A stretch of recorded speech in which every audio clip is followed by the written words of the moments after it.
Hello बच्चों, आज की कक्षा में आप सभी का बहुत स्वागत है। आज हम लोग स्पर्श भाग 3 का पाठ 1 की पुनरावृत्ति करेंगे।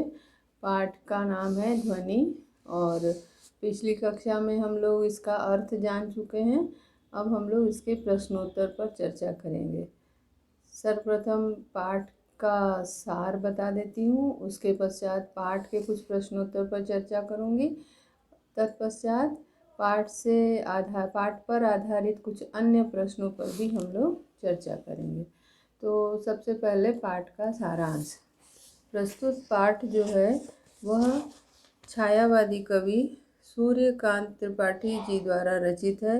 इस कविता के माध्यम से कवि ने अंतर्मन की आवाज़ को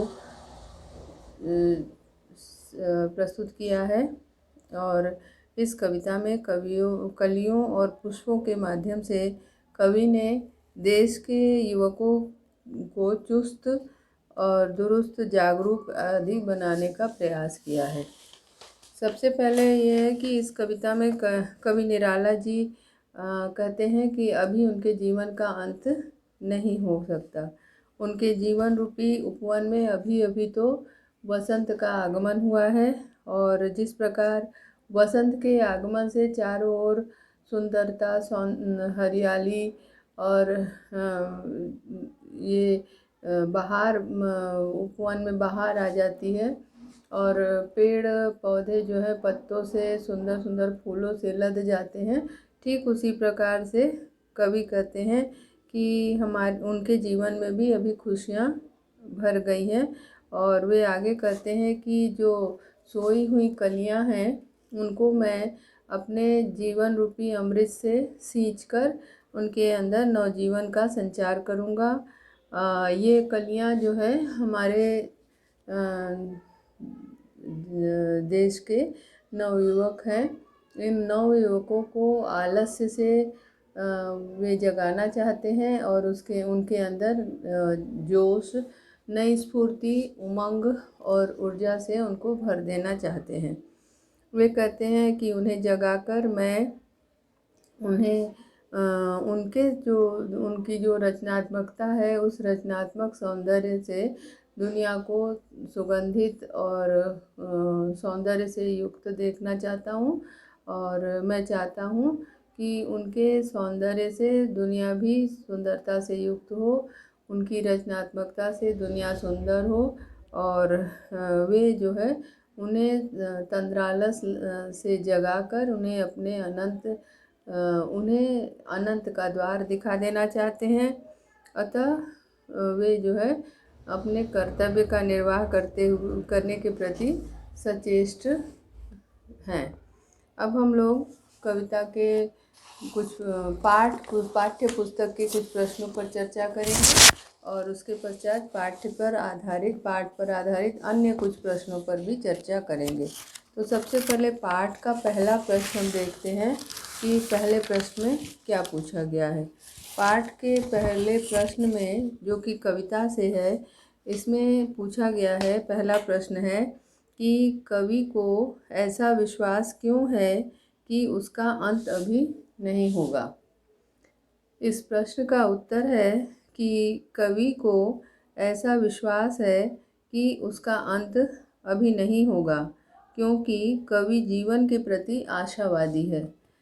वह उमंग और ऊर्जा से भरा हुआ है और कवि को ये लगता है कि उसके वन रूपी जीवन में अभी अभी तो वसंत का आगमन हुआ है।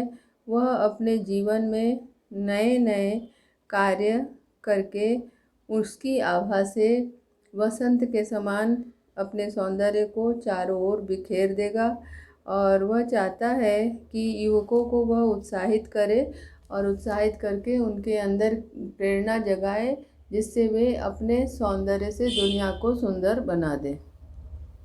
अब अगला प्रश्न है कि फूलों को अनंत तक विकसित करने के लिए कवि कौन कौन सा प्रयास करता है। दूसरा प्रश्न है कि अब फूलों को अनंत तक विकसित करने के लिए कवि कौन कौन सा प्रयास करता है।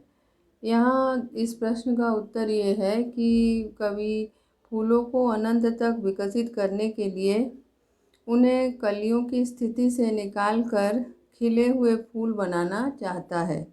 वह उनका आलस्य छीन लेना चाहता है और वह उन्हें अनंत समय तक खिले रहते हुए देखना चाहता है। कवि की चाहत है कि फूल सदैव अपनी आभा, सौंदर्य और सुषमा की छटा जो है जैसे बिखेरते हैं, वैसे ही हमारे नवयुवक अपनी रचनात्मकता की छटा चारों ओर बिखेरें और जगत को सुंदर बनाएं। अब तीसरा प्रश्न है इस पाठ का, कवि पुष्पों की तंद्रा और आलस से दूर हटाने के लिए क्या करना चाहता है? ये तीसरा प्रश्न है। इस प्रश्न का उत्तर है, पुष्पों की तंद्रा और आलस से दूर करने के लिए कवि अपने हाथों के सुधा स्पर्श से पुष्पों को नींद व आलस्य से जगाना चाहता है। उनके निद्रा और आलस्य को मिटाकर उनमें नई प्राणवान ऊर्जा भरना चाहता है और उन्हें पुष्पित करना चाहता है, जिससे वे जो है अपनी महक बिखेरते हुए दुनिया को सुंदर बनाए, दुनिया को सौंदर्य से युक्त बनाए। वह उनके वसंत के सौंदर्य प्रभात का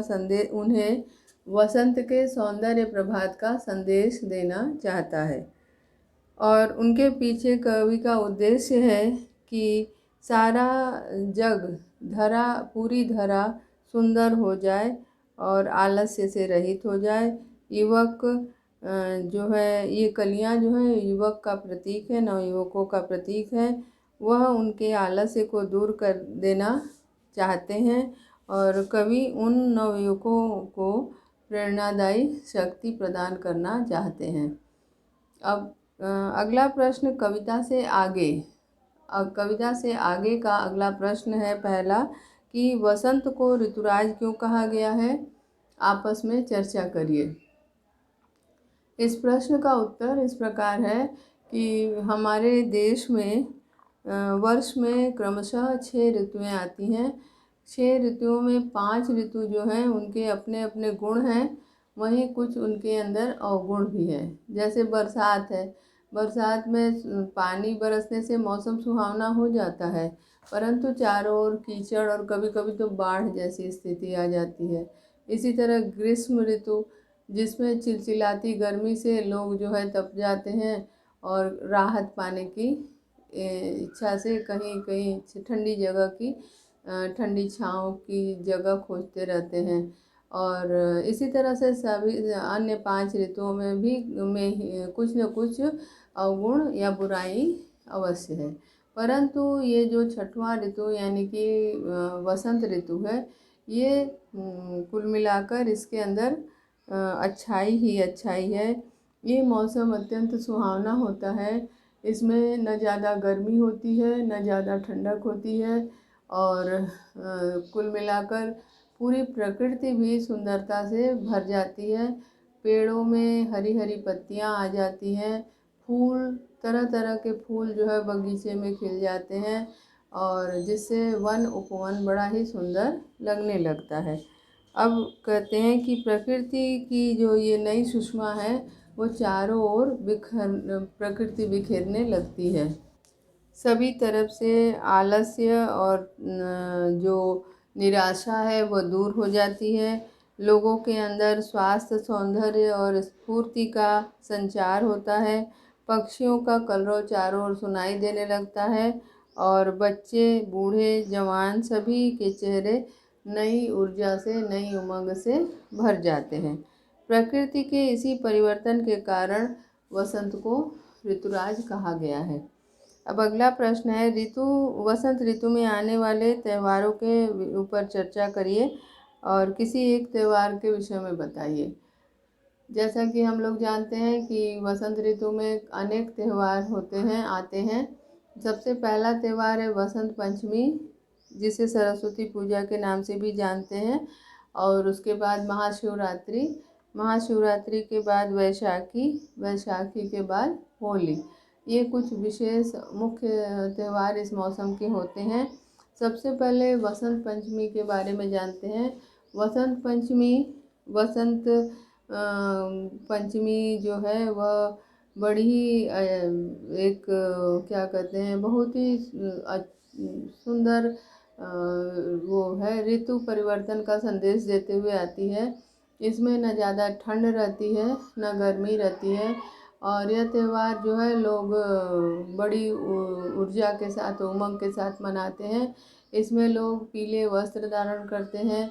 सरस्वती जी की पूजा की जाती है, जो विद्या की देवी हैं। चारों ओर सुंदर सुंदर फूल खिल जाते हैं, और इस त्यौहार में लोग विशेष रूप से पीले वस्त्र धारण करते हैं। जगह जगह पंडालों में सरस्वती की मूर्तियां स्थापित की जाती हैं और माता सरस्वती की पूजा अर्चना की जाती है। दूसरा पर्व है महाशिवरात्रि इस मौसम का, जिसमें कि पार्वती और शिव जी के विवाह का जगह जगह आयोजन किया जाता है, और लोग जो है पूजा मंदिरों में जाके पूजा अर्चना करते हैं। लोग जो है शिवालय में जलाभिषेक करते हैं। शिव पार्वती जी की बारात भी निकालने की परंपरा है। वैशाखी इसके बाद अगला त्यौहार है, जो कि पंजाब में विशेष रूप से मनाया जाता है, नए अनाज की खुशी में। अब इस त्यौहार में फसल पक जाने की खुशी में किसानों द्वारा यह त्यौहार धूमधाम से मनाया जाता है। इस दिन हिंदू धर्म की रक्षा करते हुए अपने प्राणों का बलिदान देने वाले वीर हकीकत राव की याद में वैशाखी का त्यौहार मनाया जाता है। अब अगला त्यौहार इस मौसम का है, जो सबसे बड़ा त्यौहार माना जाता है, होली। होली जो है वो एक रंगों का त्यौहार है। ये फाल्गुन माह की पूर्णिमा तिथि को मनाई जाती है। यह मस्ती भरा त्यौहार है। यह रंगों का त्यौहार है। इसमें बड़े बूढ़े जवान सभी जो है मस्ती से, उमंग से भर जाते हैं। पूर्णिमा की रात्रि को होलिका दहन की परंपरा है। लोग अपने घरों में भी होली जलाते हैं तथा रबी की फसल को और गेहूं को इसी में भूनते हैं।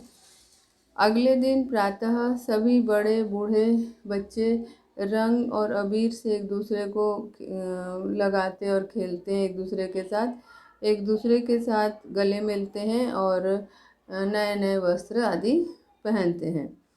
रंगों के त्यौहार होली की एक पौराणिक कथा भी है कि ये जो है पौराणिक कथा इस प्रकार है कि हिरण्यकश्यप जो है एक बड़ा ही अत्याचारी दैत्यराज था, जो कि अपने पुत्र, जो बड़ा ही अत्याचारी और क्रूर था, अपने पुत्र विष्णु भक्त प्रहलाद को से वह नफरत करता था और उसे कई बार उसने जान से मारने की चेष्टा की। और इसी संदर्भ में वह अपनी बहन होलिका, जिसे कि वरदान प्राप्त था कि वह अग्नि से नहीं जलेगी, उससे कहता है। तो इसी दिन होलिका जो है उसे गोद में लेकर बैठती है, परंतु भगवान विष्णु की कृपा से होलिका जल जाती है और प्रहलाद बच जाता है। ये रही इसकी से संबंधित एक पौराणिक कथा, और इसी की याद में, इसी सत्यता को याद करते हुए इस दिन होलिका जलाने की परंपरा है।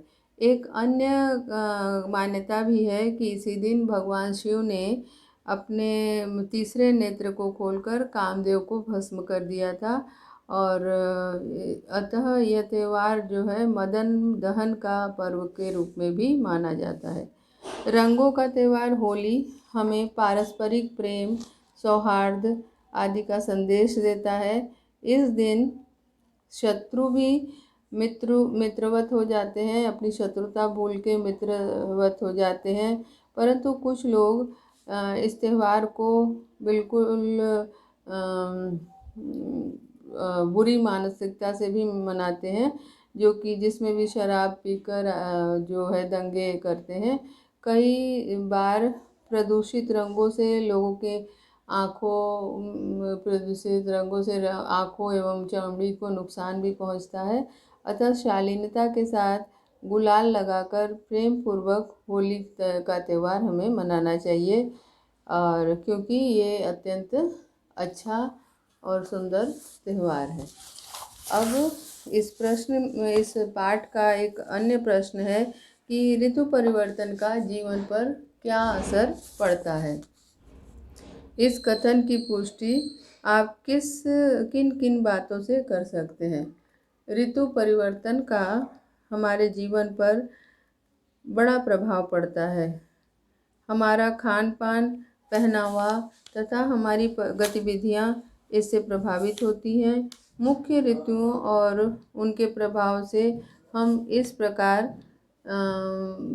प्रभावित होते हैं कि हमारा जीवन पूरी तरह से उससे सराबोर हो जाता है। सबसे पहले हम ग्रीष्म ऋतु की चर्चा करते हैं कि इस ऋतु में लोग जो है झुलसा देने वाली गर्मी से त्रस्त हो जाते हैं और सभी ठंडी जगहों की तलाश में रहते हैं।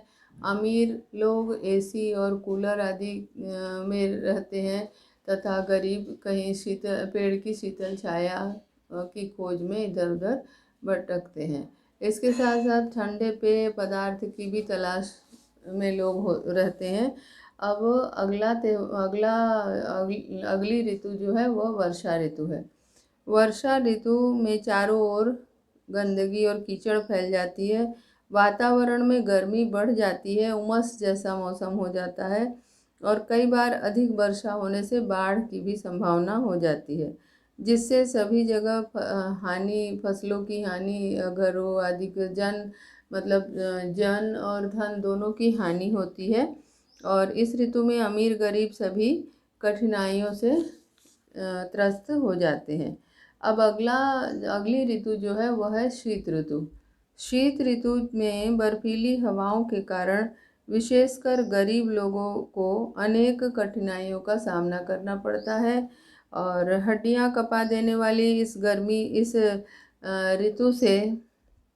ऋतु में ऊनी कपड़े, स्वेटर, शॉल आदि का प्रयोग लोग करते हैं।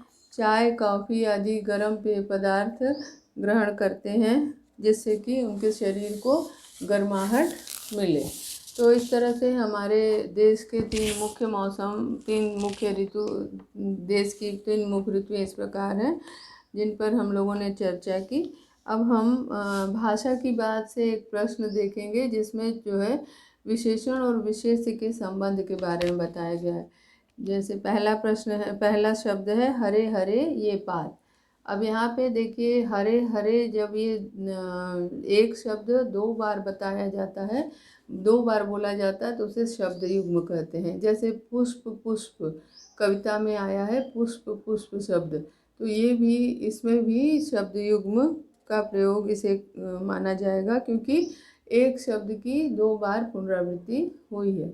और उसके पश्चात हम विशेषण और विशेष्य के रूप में देखेंगे तो हरे हरे ये पात में पात जो है विशेष्य है और हरे हरे जो है वह विशेषण है। इस पाठ का अन्य शब्द है इसमें कि मृदुल वसंत। मृदुल वसंत, इसमें मृदुल शब्द विशेषण है और वसंत शब्द जो है वह विशेष्य है। इसके पश्चात है कोमल गात।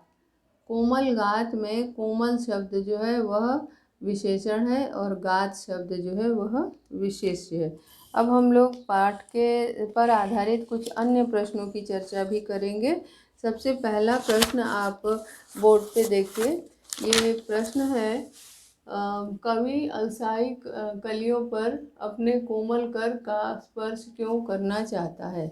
ये है पहला प्रश्न। तो इसका उत्तर है कि कवि अलसाई कलियों पर अपने कोमल कर का स्पर्श इसलिए करना चाहता है क्योंकि वह चाहता है कि प्रकृति से जो अवसाद है, प्रकृति का जो आलस्य है वह दूर हो जाए और उसको समाप्त करके नई स्फूर्ति, नई चेतना वह जगाना चाहता है।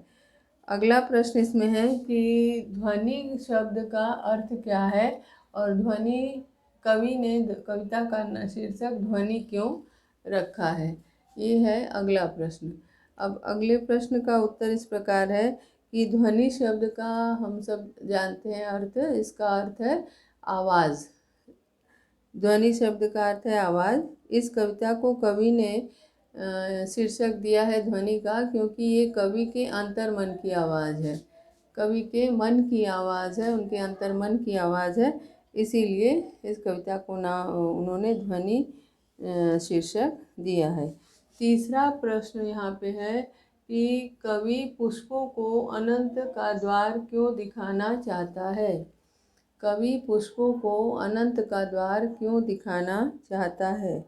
यहाँ पे इसका अर्थ है, इसका उत्तर है, कवि पुष्पों को अनंत का द्वार इसलिए दिखाना चाहता है क्योंकि वह उन्हें नींद से जगाना चाहता है। उनको नींद, वे जो आलस्य में डूबे हुए हैं उनको ये आलस्य, उनके आलस्य को दूर भगाना चाहता है और चाहता है कि वे अपनी खुशबू से संसार को भर दें। उनके अंदर की जो रचनात्मकता है वह चाहते हैं कि उस रचनात्मकता को संसार में बिखेरें, उसकी खुशबू से पूरा जग महक उठे, उसके सौंदर्य से पूरा जग सुंदर हो जाए। अब अगला प्रश्न है कि इस कविता से आपको क्या संदेश मिलता है।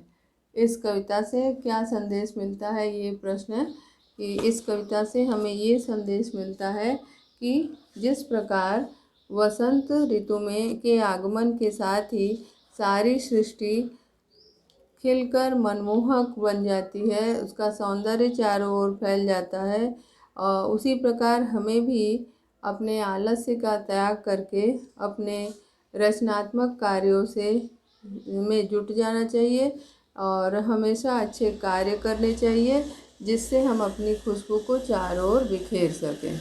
अब इस पाठ का अगला प्रश्न है कि ध्वनि कविता का प्रतिपाद्य अपने शब्दों में कीजिए। ध्वनि कविता का प्रतिपाद्य अपने शब्दों में लिखें। तो प्रतिपाद्य का अर्थ होता है कविता का मूल उद्देश्य, कि कविता लिखने का मूल उद्देश्य क्या है।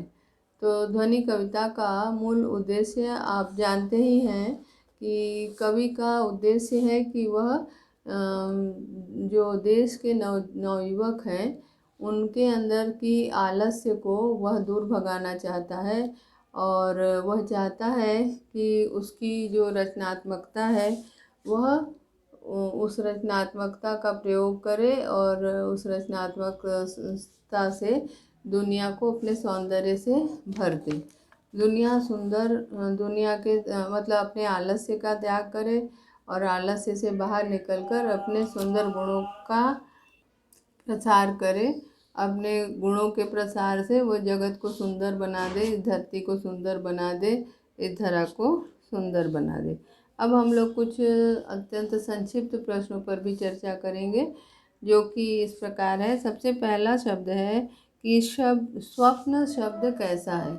आपने कविता में पढ़ा है स्वप्न शब्द, तो स्वप्न शब्द के किस कोटि में आता है, तो आपको इसका शब्द का अर्थ समझ में आया होगा।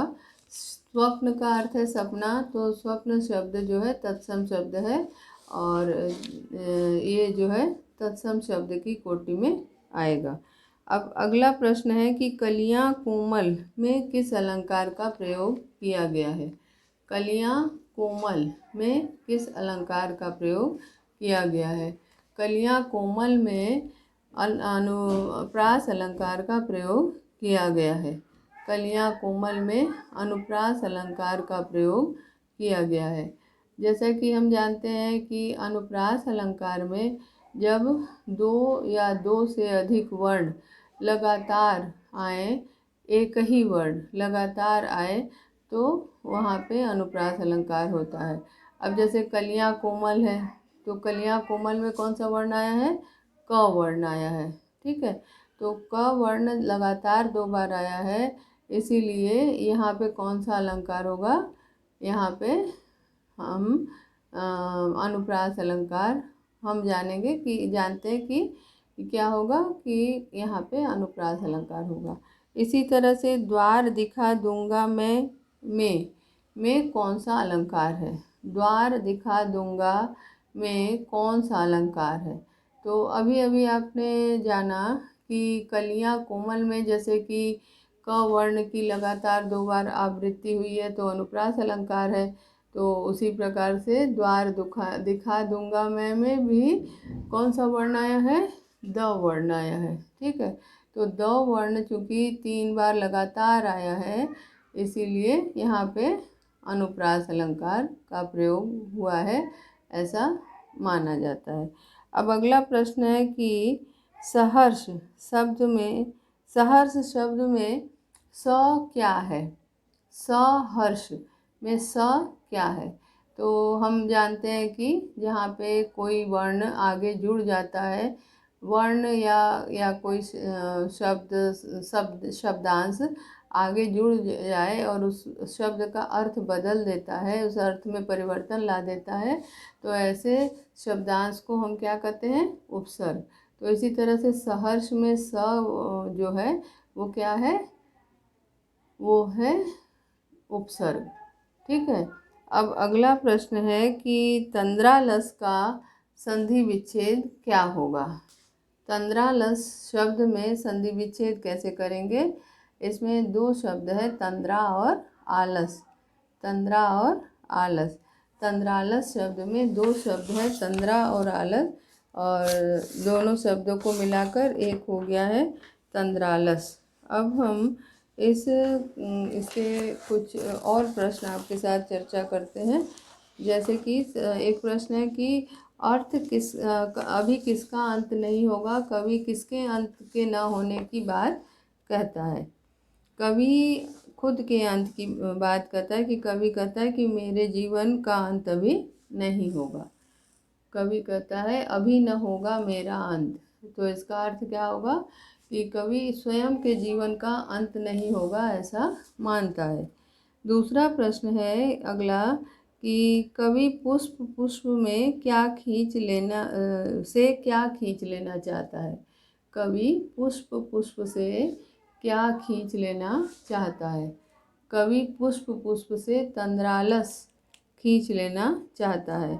तंद्रालस माने तंद्रा का जो आलस्य है उसको खींच लेना चाहता है। कलियां किसका प्रतीक है। कवि यहाँ पूछते हैं, कवि मतलब पाठ में जो कलियां शब्द का प्रयोग किया गया है वह शब्द किसका प्रतीक है। तो आपने अर्थ पढ़ा है, जान गए होंगे आप कि किसका प्रतीक है। यहाँ पे कलियां शब्द नवयुवकों का प्रतीक है। कलियां शब्द नवयुवकों का प्रतीक है। कवि पुष्पों को सहर्ष किससे सींचना चाहता है। कवि पुष्पों को सहर्ष किससे सींचना चाहता है, ये प्रश्न है। तो इसका उत्तर है कि कवि पुष्पों को सहर्ष नवजीवन के अमृत से सींचना चाहता है। कवि पुष्पों को सहर्ष नवजीवन के अमृत से सींचना चाहता है। अब अगला प्रश्न है, कवि खिले फूलों को कहाँ का द्वार दिखाना चाहता है। कवि खिले फूलों को कहाँ का द्वार दिखाना चाहता है। इसका उत्तर क्या होगा। इसका उत्तर ये होगा कि कवि खिले फूलों को अनंत का द्वार दिखाना चाहता है। कवि खिले फूलों को अनंत का द्वार दिखाना चाहता है। अब ये है कि कवि अपने जीवन का अंत क्यों नहीं कहता है कि मेरे जीवन का अंत क्यों नहीं होगा। कवि अपने जीवन का अंत क्यों नहीं चाहता। कवि अपने जीवन का अंत क्यों नहीं चाहता। कवि अपने जीवन का अंत इसलिए नहीं चाहता क्योंकि उसे अभी अनेक उद्देश्यों की पूर्ति करनी है। उसे अभी अनेक कार्य करने हैं, इसीलिए वो नहीं चाहता कि उसके जीवन का अंत हो। क्योंकि वह अपने जीवन में अनेक उद्देश्यों की पूर्ति करना चाहता है, इसीलिए वो चाहता है कि उसके जीवन का अंत न हो। और कवि के मन में इस प्रकार ये आत्मविश्वास है कि उसका अंत नहीं होगा, उसके जीवन का अंत नहीं होगा, ये उसका आत्मविश्वास है। क्योंकि कवि का दृष्टिकोण कैसा है। कवि आशावादी दृष्टिकोण का व्यक्ति है। कवि के अंदर आशावादिता है और इसीलिए वह कहता है कि उसके जीवन का अंत अभी नहीं होने वाला है, क्योंकि उसको अनेक उद्देश्यों की पूर्ति करनी है, अनेक कार्य करना है। और इसी कारण आशावान होकर के वह ये इन पंक्तियों को कहता है कि अभी न होगा मेरा अंत। अब हम इस पाठ को यहीं समाप्त करते हैं, फिर हम अगली कक्षा में मिलेंगे। तब तक के लिए अब इसको समाप्त करते हैं। धन्यवाद।